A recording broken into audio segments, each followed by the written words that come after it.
Hello viewer, it's the Chrome here. We have find it.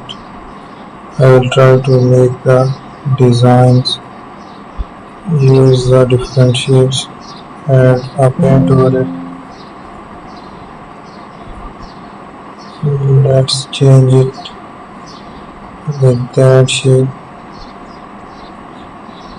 Made a paint over it. Again there. We are using the designs here. Use the eraser tool. Here we are. Generated. Now we will take another design. Create the angle here. Made another shape. Thank you for watching.